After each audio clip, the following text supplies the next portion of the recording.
Olá, e o Viva Saúde hoje veio até Imbituba. A gente vai entrevistar o Dr. Rosenvaldo Júnior, ele é cardiologista e vai falar um pouquinho pra gente sobre fatores de risco e também prevenção de doenças cardíacas. Quer saber mais sobre esse assunto? Fica com a gente.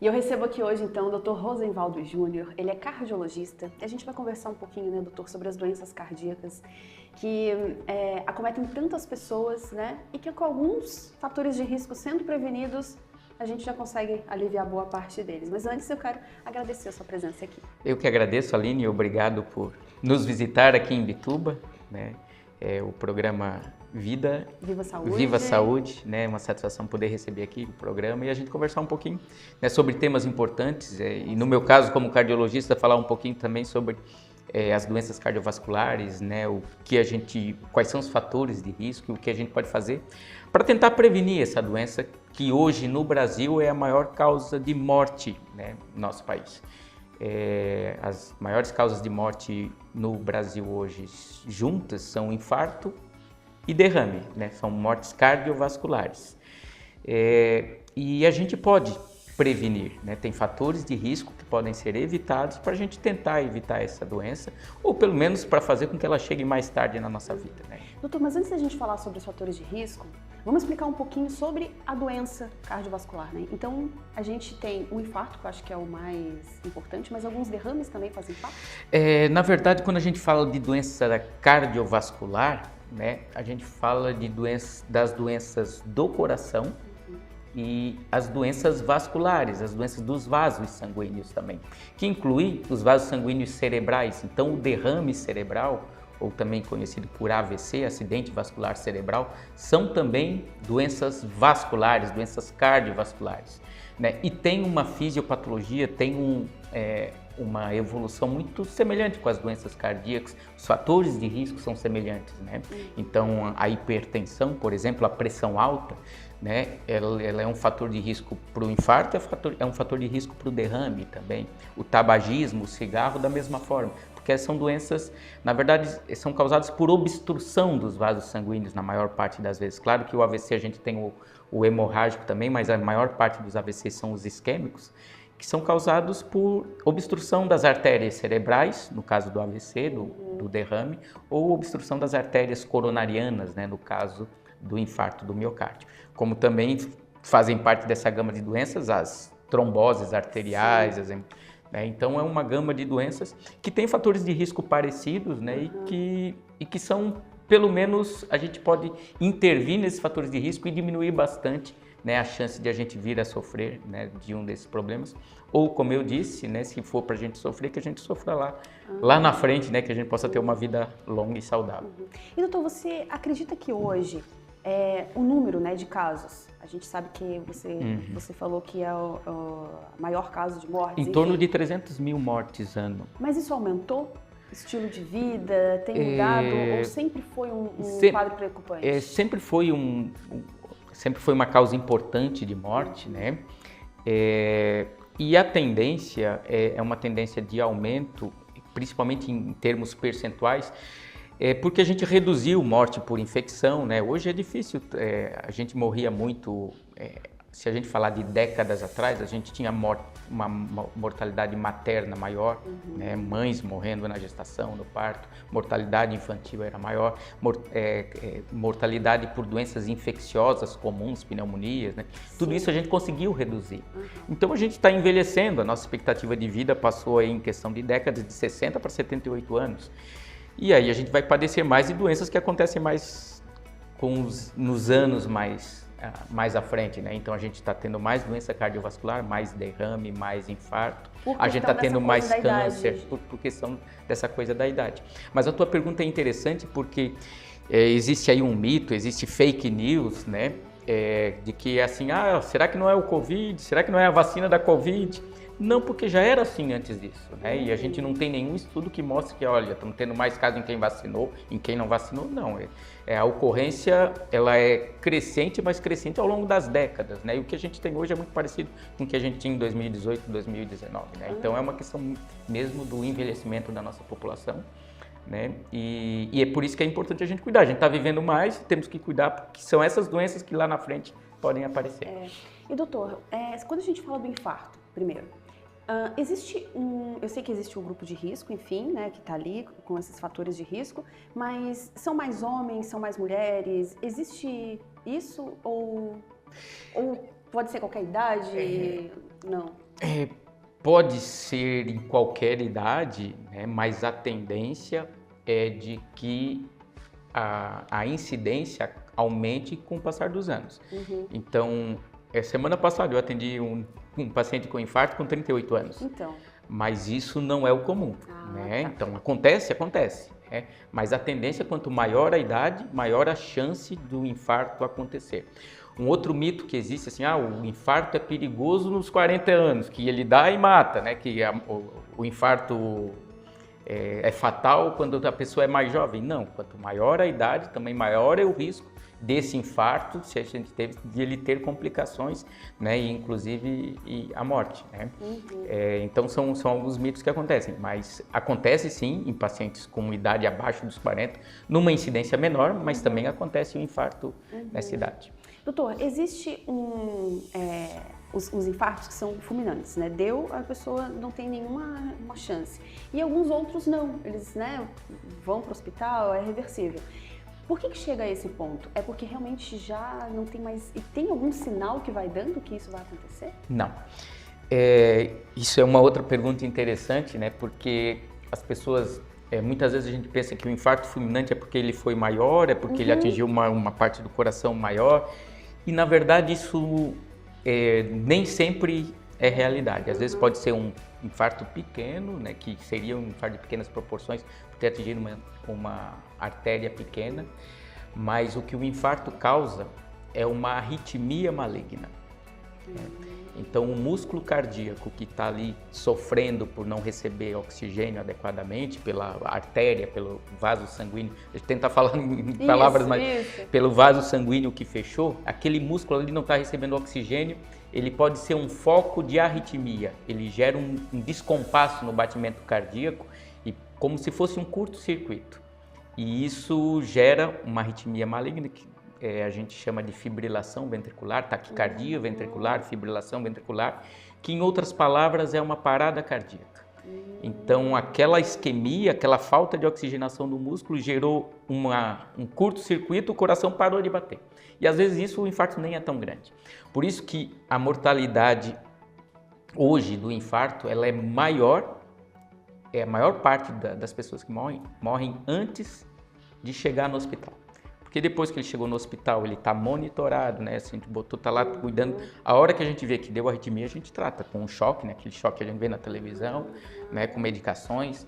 E aí a gente reverte a parada cardíaca. E aí a morte, esse tipo de morte, né? Do infarto fulminante no hospital é muito mais difícil de acontecer. Geralmente acontece no período que a gente chama de pré-hospitalar, né? E hoje até antes, inclusive, do atendimento do SAMU, né? Que é quem vai nos socorrer em casa. Então, geralmente acontece antes de chegar. Porque quando chega, botou o aparelho já está cuidando desse tipo de morte que acontece, que é boa parte das mortes que acontecem no infarto. Por isso que uma das coisas importantes, né? Se a gente tem um sintoma sugestivo, né? A dor no peito, a gente está preocupado. A dor no peito? O primeiro passo é procurar direto um atendimento hospitalar e o hospital mais próximo. Tá. Né? Mas é só a dor no peito?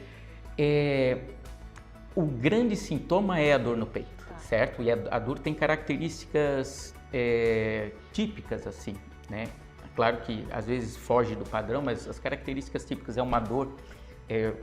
Talvez eu vou mexer no fone aqui. É uma dor espalhada no peito, espalhada, não é uma dor localizada. A gente pergunta onde é que é a dor, a paciente não aponta com o dedo onde é a dor. Porque às vezes fala do lado esquerdo, mas não. O paciente diz assim, a minha dor é aqui, né? Às vezes a dor pode ser aqui, né? Comum, dor na mandíbula, né? Na mandíbula pode correr para os braços, né? Direito, Pode ser dor nas esquerdo. costas, mas é uma dor em aperto ou em queimor, as pessoas referem, né? E assim, mal definida, mal localizada, como eu disse, a gente não consegue localizar. E doutor, Né? nessa questão, quando a pessoa está sentindo isso, chamou um socorro, dá para ir fazendo alguma manobra? Não adianta. A massagem cardíaca adianta se o paciente teve uma parada cardíaca, a gente não quer que isso aconteça antes, né?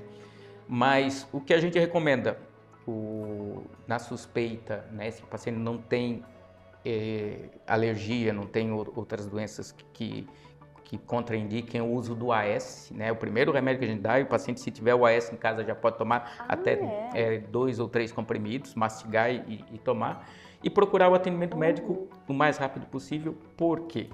Por causa desse risco que tem de uma arritmia, né? E aí é sempre procurar o atendimento mais próximo de casa. Né? Porque às vezes assim, vou levar no hospital tal, que eu conheço, que eu já conheço.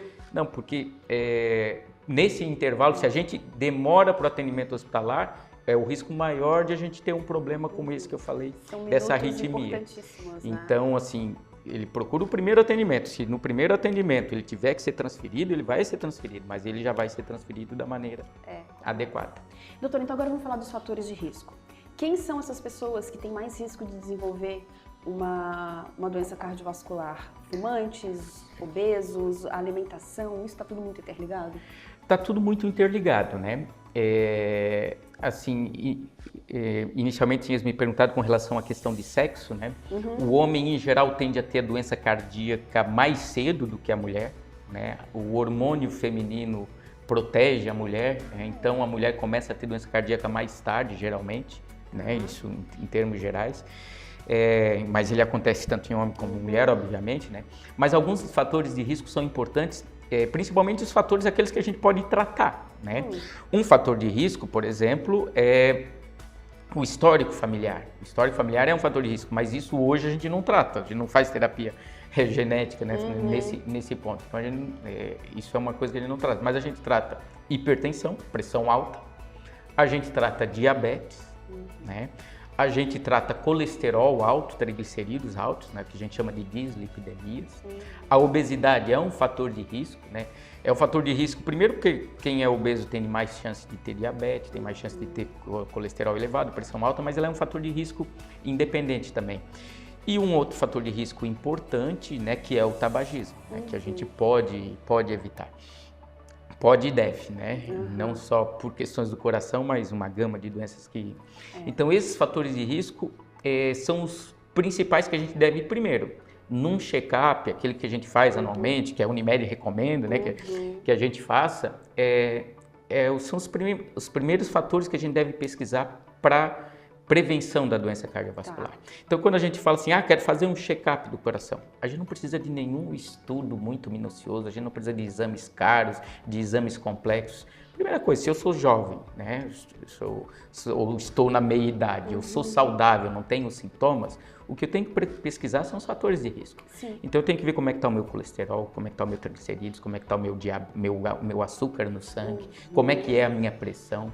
Porque esses fatores, eles são assintomáticos, a gente não sente, né? E isso é uma outra coisa que as pessoas pensam, minha pressão alta dá dor de cabeça. Não, a pressão alta é assintomática, na maioria das vezes a gente não sente nada. Eu posso ter a minha pressão alta e não sentir, eu posso estar com o meu nível de glicose no sangue elevado e eu não saber, eu posso ter colesterol alto e eu não saber, né? Eu não sei, eu não sinto nada, eu tenho uma vida normal, mas eles estão agindo no meu organismo e estão fazendo com que as minhas artérias comecem a ter placas que daqui 5, 10, 15 anos podem trazer um problema.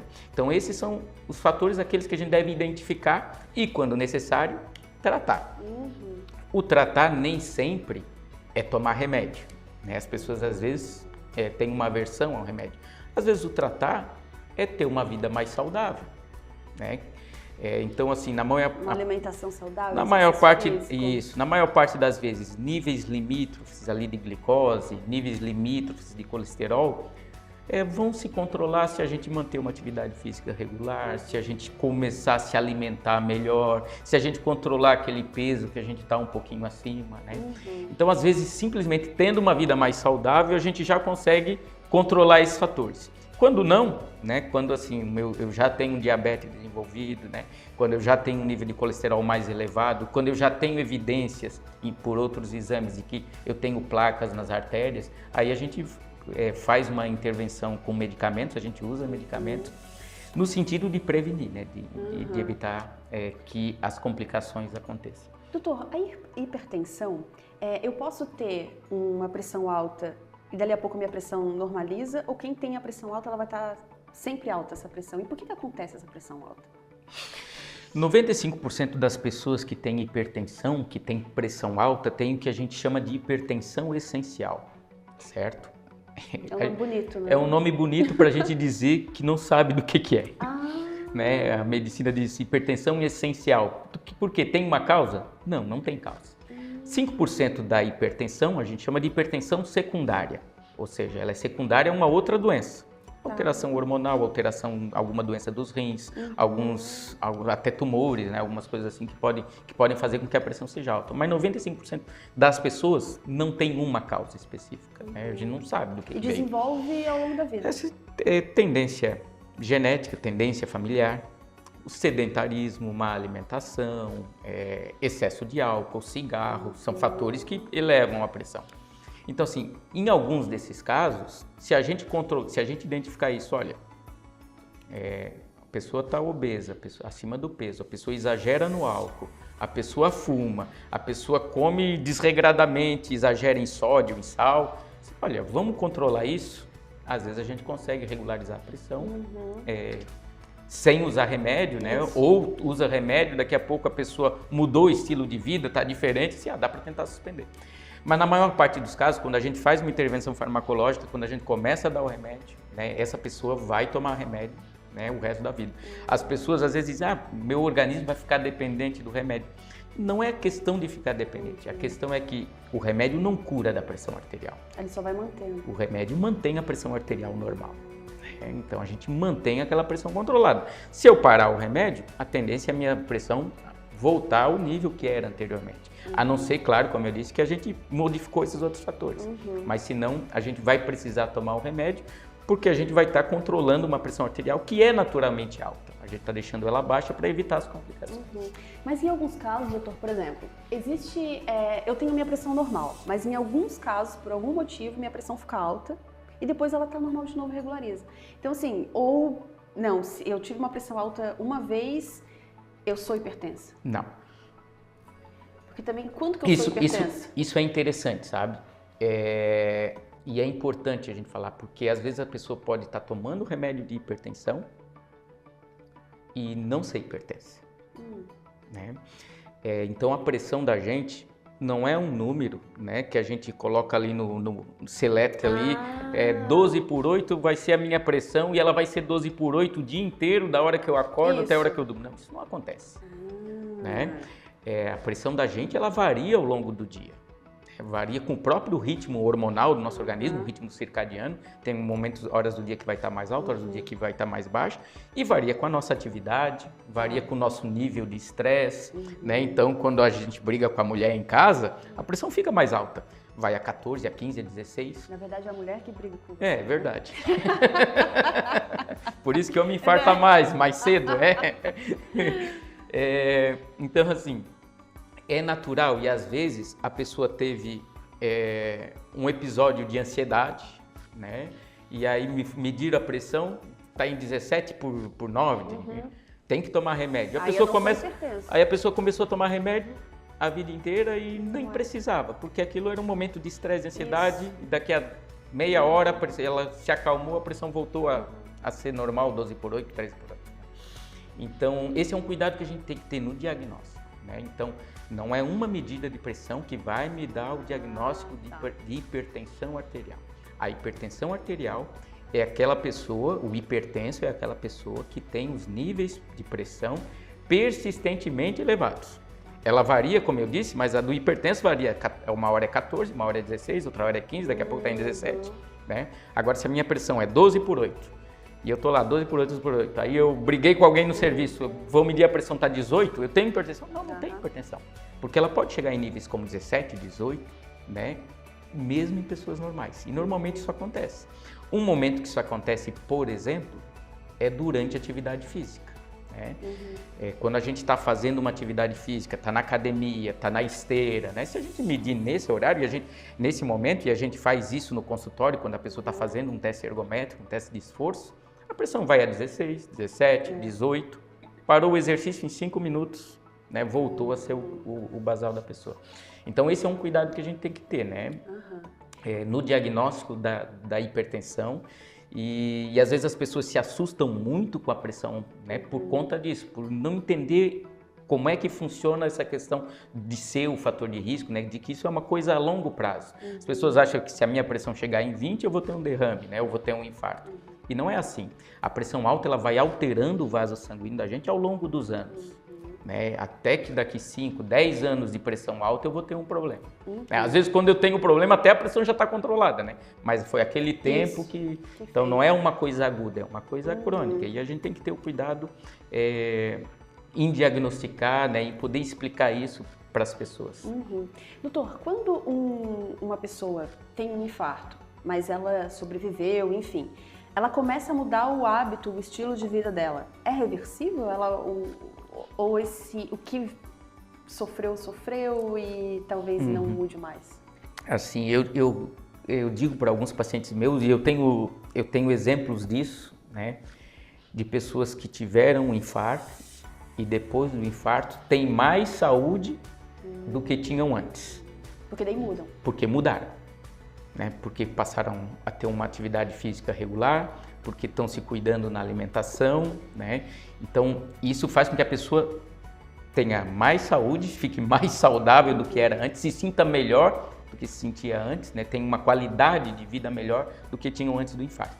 No entanto, o infarto, quando acontece a obstrução de uma artéria coronária, uma parte do músculo cardíaco fica sem receber sangue, sem receber oxigênio, e aquela parte do músculo cardíaco morre. Quanto mais tempo com a artéria fechada, mais músculo morre, quanto menos tempo, é menos. E por isso que quando o pessoa infarta, a gente tem que ir para o hospital, faz cateterismo, faz angioplastia, né? Bota a tal da molinha, do stent, tentar abrir o quanto antes aquela artéria para perder menos músculo. Porque todo infarto está associado à perda de músculo. Esse músculo não volta, né? No entanto, aí claro, depende muito da área atingida. Se eu perder muito músculo, eu vou ter isso influência na minha qualidade de vida, no funcionamento do coração dali para frente. Se não é um infarto tão grande, se ele foi tratado adequadamente, a pessoa conseguiu reabrir a artéria e o fluxo voltou rapidamente, em geral essa cicatriz que ficou no coração, essa perda de músculo é pequena e não vai ter influência na minha qualidade de vida e nem na minha sobrevida, no tempo que eu vou viver. E aí, friso aquilo que eu falei anteriormente.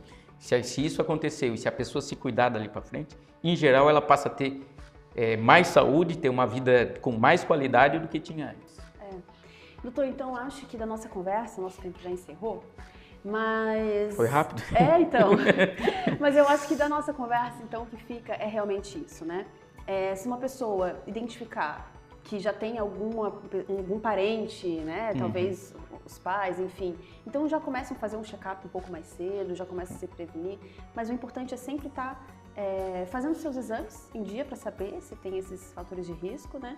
Cuidar da alimentação, fazer exercício físico, que é aquilo que a gente... É a receitinha básica, né? A receitinha básica, que às vezes a gente precisa no médico para ouvir o que a gente já sabia, né? Boa parte das vezes acontece isso.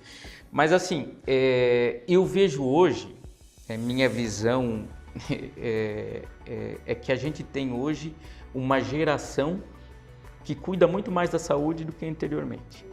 Então, assim, a gente vê um monte de academia lotada. Claro que tem muito do culto ao corpo, isso, né? Mas tem gente que está ali cuidando do coração, de qualquer forma. A gente tem, pelo menos no Brasil, né, uma sociedade fumando cada vez menos, né? A gente não vê, assim... Quando eu era adolescente, jovem, a gente via muito mais gente fumando. Hoje um perigo é o tal do vape, né? A gente vai conversar sobre isso depois com o Dr. Leonardo. Isso é um risco porque é o tabagismo disfarçado e é um tabagismo disfarçado que talvez seja pior do que o tabagismo. Então a juventude agorizada aí, cuide com isso porque vai fazer mal, já está fazendo mal para muita gente. Mas, em geral, a gente tem se cuidado mais em termos de atividade física, em termos de alimentação. Os jovens de hoje, né, o pessoal da juventude da meia-idade está se cuidando muito mais. E isso é o principal fator de proteção que a gente pode ter, é ter uma vida saudável, certo? A partir de certa idade, né, principalmente quando a gente passou aí da casa dos 20, entrando na casa dos 30, dos 40, não precisa, eu digo para os meus pacientes, não precisa casar com um cardiologista, né?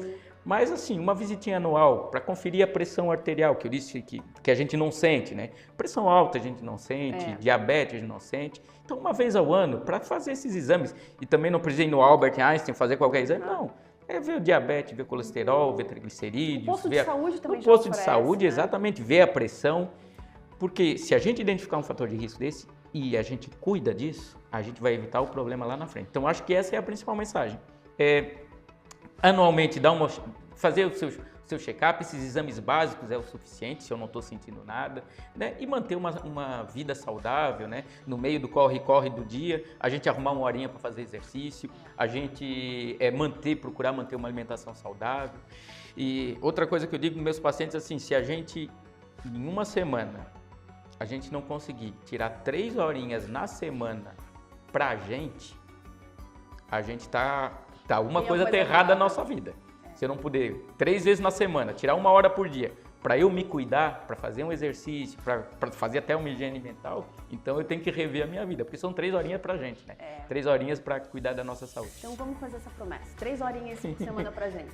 Bota na agenda lá, de tal hora, essa hora é minha.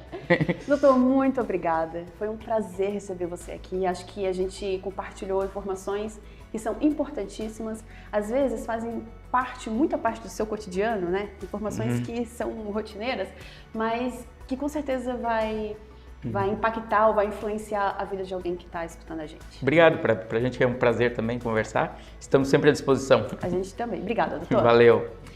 E o Viva Saúde Unimed fica por aqui. A gente tem um próximo encontro com mais episódios do videocast. Eu espero você. Até mais.